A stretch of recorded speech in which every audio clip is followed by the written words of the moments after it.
Hello and welcome to another Looney Tunes review video. If you are new to the channel, make sure you subscribe to follow my journey to review all 1000 classic Looney Tunes shorts and give this video a like as well.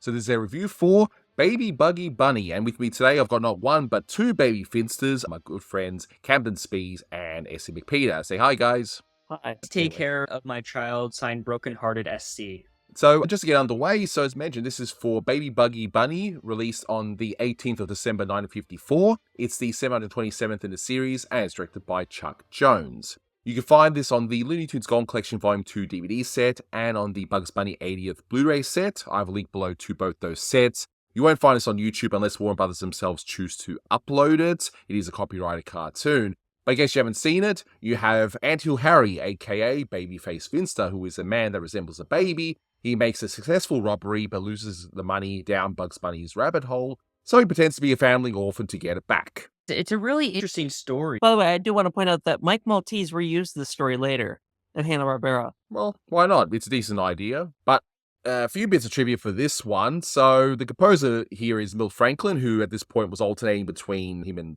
Carl Starling.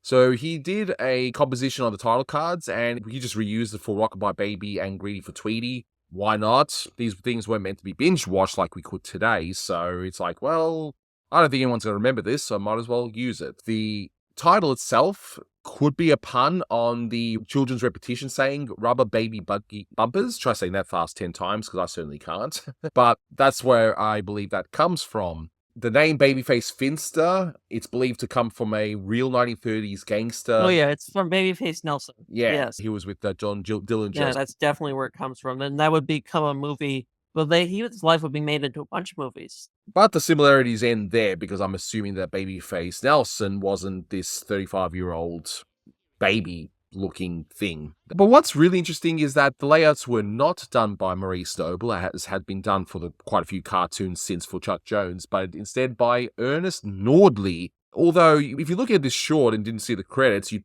think that Maurice Noble did this, but he didn't. It's similar, but not quite the same. But what do you think happened here, SC? So, shortly before the shutdown, Maurice Noble got a really great opportunity. He could make a lot more money at John Sutherland. So he left, and he may have started work on this one. I'm not terribly sure, but the previous cartoon was Maurice Noble, so he may have already started work on this one. The previous one he had done was Sheep Ahoy, but Baby Buggy Bunny is by nickname Ernie Nodley. Ernie came from Disney, and he was a layout man, and he came here, but he did a really nice job on this cartoon, I think. A lot of this is him, and he adapted to sort of what Jones would have wanted of this period, but in a way, Ernie was over-ambitious in the way he designed, and it culminated when he rejoined after the shutdown, because he only did a few cartoons before this. He may have been alternating already with Maurice Noble, as well as Bob Gibbons, who also helped Jones after the McKimson unit was shut down, but Ernie would do these very ambitious layouts and concepts, and in Rocket Squad, he was probably reusing unused layouts and Duck Dodgers, but it culminated into Gee Whiz, where if you look at the background for each gag, it's a completely different desert for each gag. And I'm sure Chuck Jones noticed this because the next cartoon in production, What's Opera Duck, was started by Nodley, but Chuck Jones probably convinced Noble to come back to the studio and do that one because it was a very ambitious one. But again, he could tell that Nodley was not giving him what he wanted. It was too distracting and too ambitious. But it looks pretty nice, though. So with this short, look, I have to confess that, yeah, this one is a nostalgic favorite of mine. I've shown this one to my kids quite a bit, and they enjoy it. They think it's hilarious, this 35-year-old baby man thing, the whole concept of it. And it gets even funnier once Bugs Bunny realizes later on, and we will get to it, that this is not an actual baby. So, yeah, it's a good one. I believe I saw this one on DVD and later streaming, of course. I don't recall ever seeing it on TV, because by the time I started watching, a bit more Boomerang was in the rot that it usually was, but I like this one quite a bit. It's a really interesting concept. It's almost domestic for Bugs Bunny, but it plays out really well. I reckon we go through the short from start to finish, and first of all, the opening scenes is such limited animation here, and yet it is so effective, the whole thing with all the people being held up. I love that looming shot of Finster. I mean, all right, we know it's a baby, okay? If you see the lobby card back in the day, you would know it's a baby, right? I like how Finster looks when he is donning his baby disguise. He plays it up really well, but Man, there's some really powerful design in this because the layout is just very clear. The characters are staged really well in the bank, and running to the alleyway is really well staged. And I like that looming shot. Again, if you don't know that it's a baby, it's sort of like, what is this thing? It's just this tall, lanky figure with a black face, basically. It's just so bizarre and it's so imposing too. But the alarm goes off, and I love the run cycle here because you know something's not quite right here. It's just a weird run cycle because clearly, as we find out, Finster is on stilts. And once Finster reveals himself to be this little man, he's got hair everywhere. Just the design of this character, I get a kick out of it. It's great. I agree. And the best pose, though, for this character is the minute you see the baby shaving. And Chuck Jones is such a master of facial expressions, how he just changes this baby expression from looking evil to sweet and innocent. And Finster's head actually changes shape too. He has a less pronounced jaw when he actually looks like a baby. And it's just incredible with the way it is done. Jones, for a few years now, has been such a master of these facial expressions. And here it feels like it's that next step where it's like, as you say, the whole head changes too. It's great. But the money that was in the pram ends up rolling down a hill. Finster's chasing after it. And where does the money go? To Bugs Bunny's home. And now he's rich. He's rich. And he's so happy. I'm rich. Diamond-studded hutches. 14-karat carrots.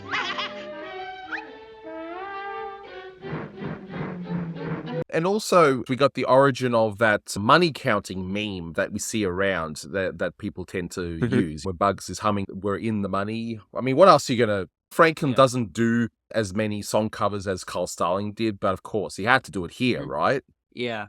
We're in the money. We're in the money. La-da-da-dee-da. We're starting to see, as I mentioned, Ernie could get a little overambitious with these very strong patterns in Bugs' den, but it prevents the whole from looking flat. And again, the forest too, there's no sky. There's a lot of nicely designed rocks and trees, but he was very good about it. It doesn't get distracting, but it would be in later cartoons, as I mentioned. In this one, I think it's perfectly fine. He does an excellent job. I do like the added touch here where Finster's thinking how he's going to get the money out of the hole, but he's got the cigar in his mouth and he just starts puffing it, and the sound effect you hear is like a train puffing. The stock sound that they had is like, you know, puff, puff, puff, think, you know. It's a great touch. And he cries like a baby and pretends to be an orphan, which is not a bad idea, except he has all those weapons. Why didn't he just go in there and threaten Bugs and get the bag back and see you later? But then we wouldn't have a cartoon now, would we? But anyway, that's overthinking it, of course, but whatever. And we get one of Bugs' unusual deliveries here. What's up, pediatrician? Bit of a weird one, but anyway. But that note, which you already alluded to before, SC, the whole, a mother, brokenhearted at that. Great Maltese wordplay. Yeah. I mean, if someone like Tex Avery was doing this, it would be filled with heaps of puns. But here it's pretty straightforward with one little funny bit at the end. Yeah, Finster has another note to remind him to take him inside. He just happens to have that one where it's like, take me inside, you dope. Do you want me to catch a cold?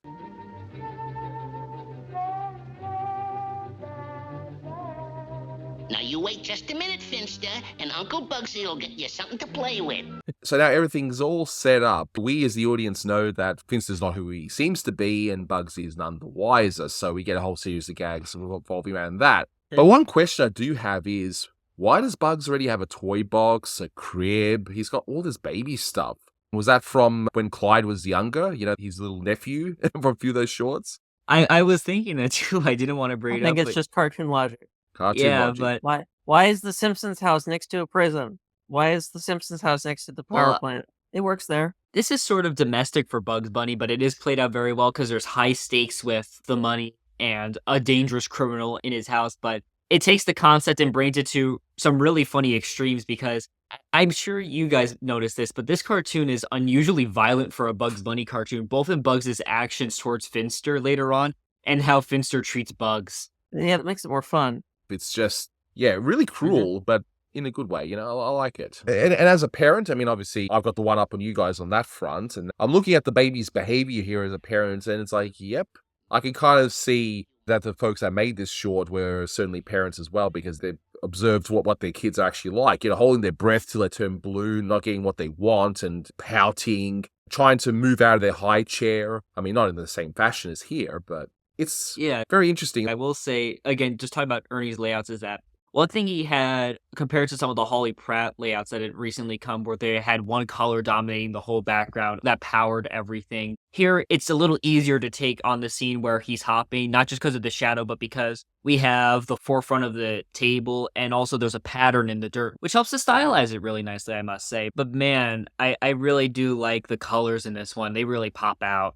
There's one particular layout that I like the most, which I'll get to once we get to that part. And Finster's unsuccessful getting the money, and I already mentioned that he's holding his breath till he turns blue. And Bugs, I don't know, maybe not that great a parent, just gives in to the child straight away. Okay, here, just take the money. Jeez, he's taking the easy way out. He didn't even give him just a few hundreds. He just gave him the whole bag.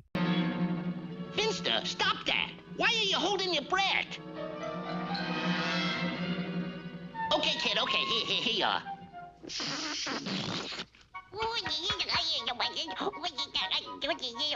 Gosh, don't do that again. You had me scared. And sure enough, Finster ends up escaping from his crib, just like he might have broken out of jail a few times, maybe. The whole trope that you see with tying up the blankets and making a rope thing that you see. But I love the face of Bugs when he's whacked by the massive bag. That one bit of animation I've always enjoyed, where Finster just hits him so hard that his face just flattens. I wonder who animated that bit.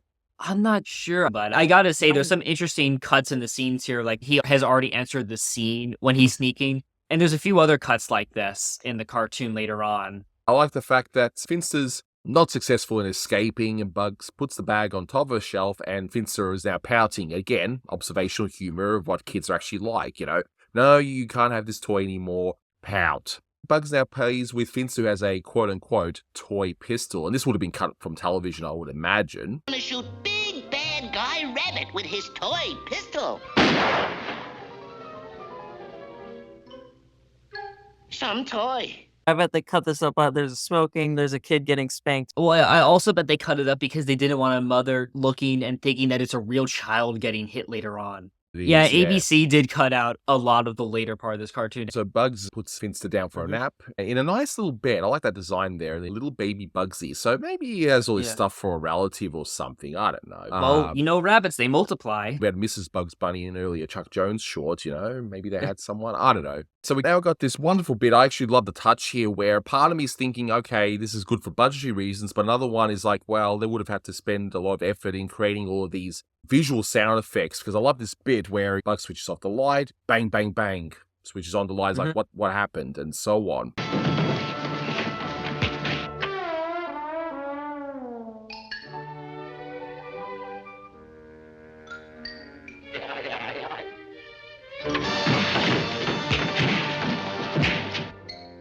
Bit of a fuzzy quality on that special effects. I think it might just be from an earlier cartoon, but I can't name it.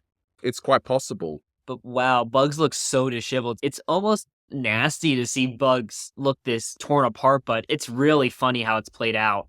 Almost a field day for a Trey Brown on this one. And later on, Bugs is sort of thinking, what's going on here? So he just makes his own little effect saying click.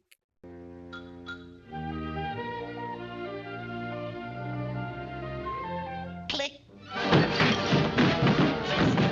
Finster, wake up!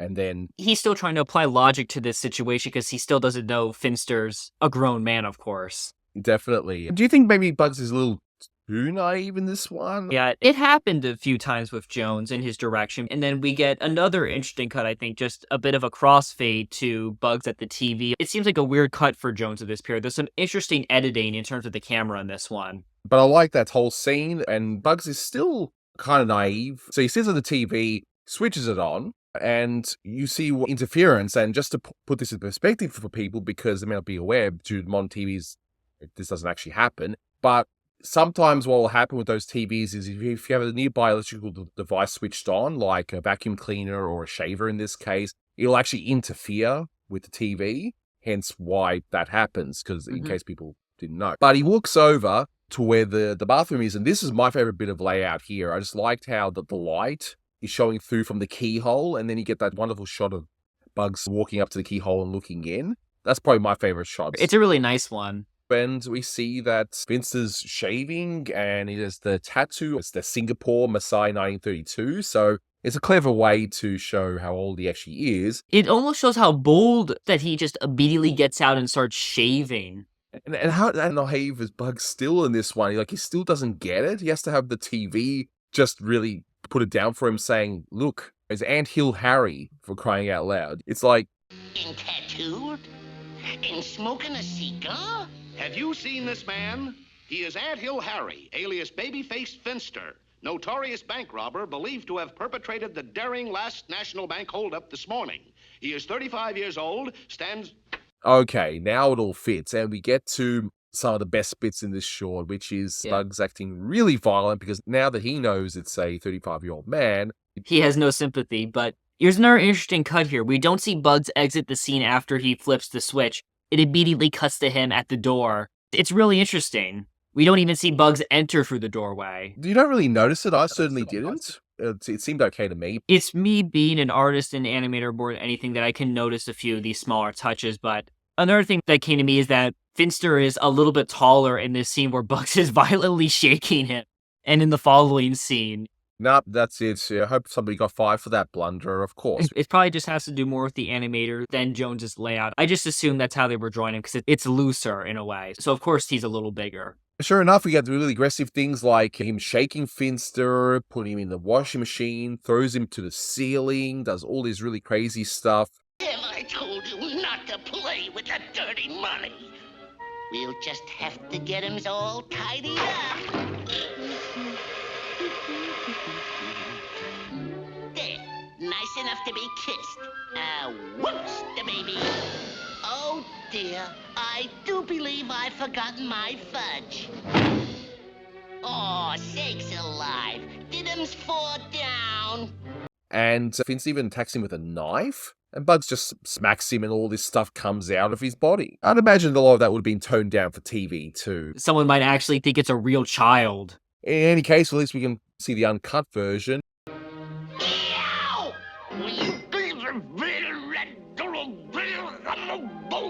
We'll just have to learn not to play with knives, not to use naughty words. And believe me, Finster, this hurts you more than it does me. And Finster's then dropped off at the police station with a note just like before, so we got a nice little bookend there. And we're now in prison, and he gives the money back completely because, again, Bugs is doing the right thing and not keeping the money, and also because he's not an accomplice anymore.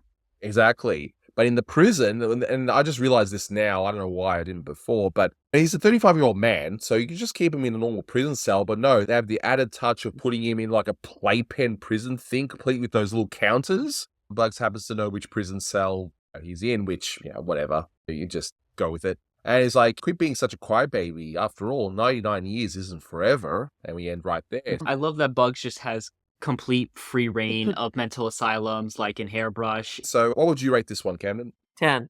10, huh? Okay. And SE, what would you rate this one? Giving this an easy 9 out of 10. It's a really, really great concept, handled very, very well. It's something that I could see falling apart without Mike Maltese's brilliance or Chuck Jones's great direction or some of these great layouts by Ernie in this one. I have to give him props because they really steal the show half the time in this cartoon, unlike in, say, Gee Whiz, as I mentioned earlier. But great cartoon, really great. Yeah, I love this one too. It's a nostalgic favorite, so I'm going to split the difference between you two and say 9.5. So there you are. Okay, so it's a great way to end 1954 as well. Hooray, you know. So year in review video will be coming up after this one. But yeah, another great year. Some cracks have started to show a little bit because of the shutdown and all that. But that will do it for this one. Thank you so much for watching, guys. And until next time, take care. That's all, folks. I didn't do nothing. Don't be such a crybaby. After all, 99 years isn't forever.